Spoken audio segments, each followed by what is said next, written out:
First Amendment.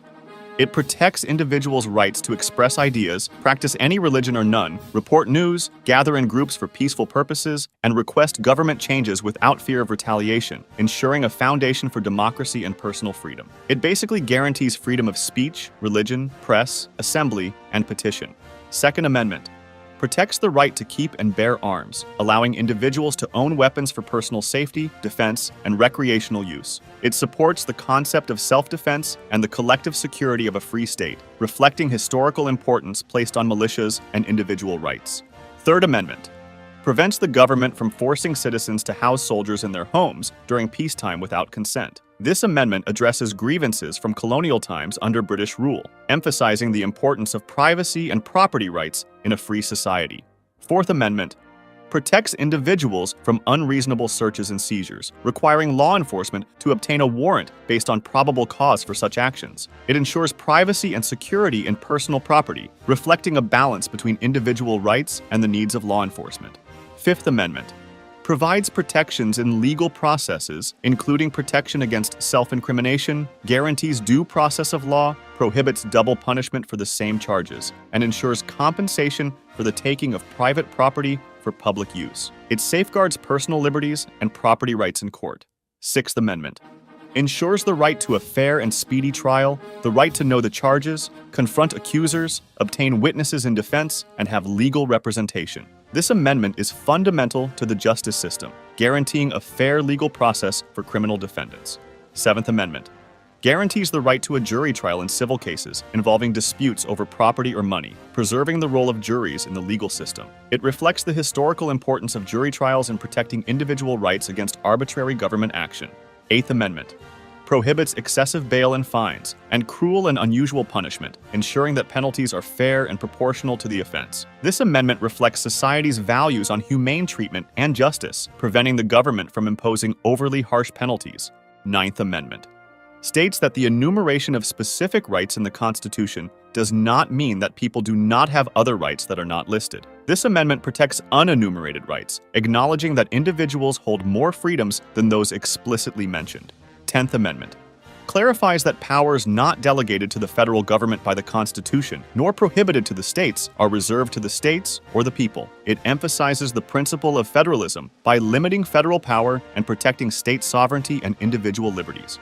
11th Amendment limits the ability of individuals to sue states in federal court, protecting states' sovereignty by requiring consent for such lawsuits. It addresses concerns over state immunity and the balance of power between state and federal governments.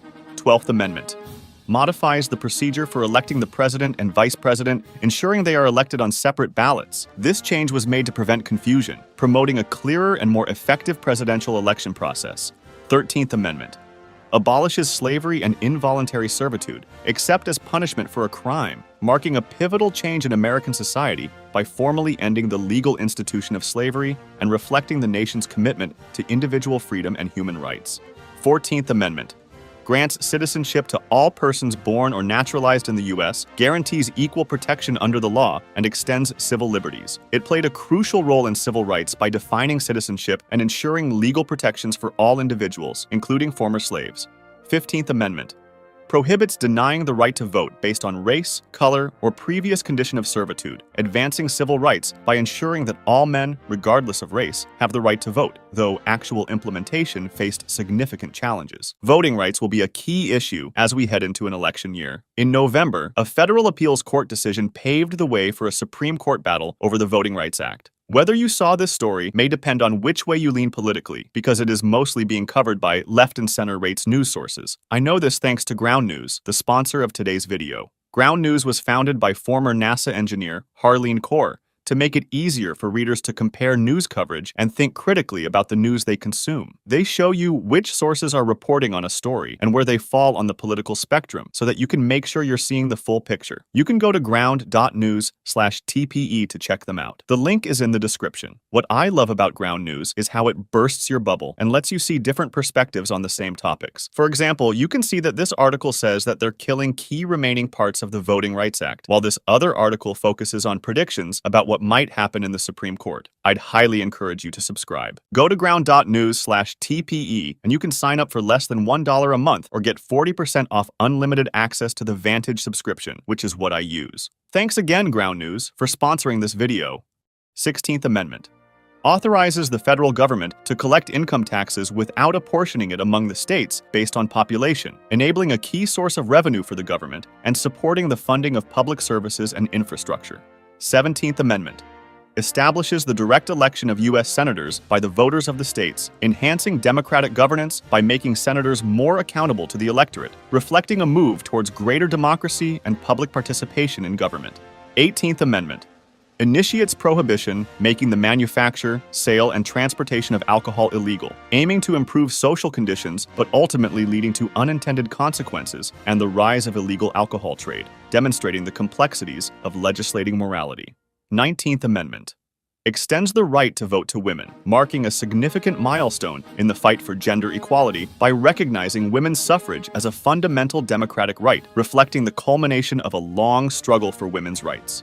20th Amendment changes the dates for the start of presidential, vice presidential, and congressional terms and addresses presidential succession, aiming to reduce the period where there's an elected official whose successor has already been elected or will be soon and ensures a smoother transition of power. 21st Amendment revokes the 18th Amendment, ending prohibition and allowing states to regulate alcohol, acknowledging the failure of prohibition and the need for a more practical approach to alcohol regulation and consumption. 22nd Amendment limits the presidency to 2 terms, responding to Franklin D. Roosevelt's 4-term presidency by establishing a formal restriction to prevent indefinite re-election and ensure periodic leadership renewal.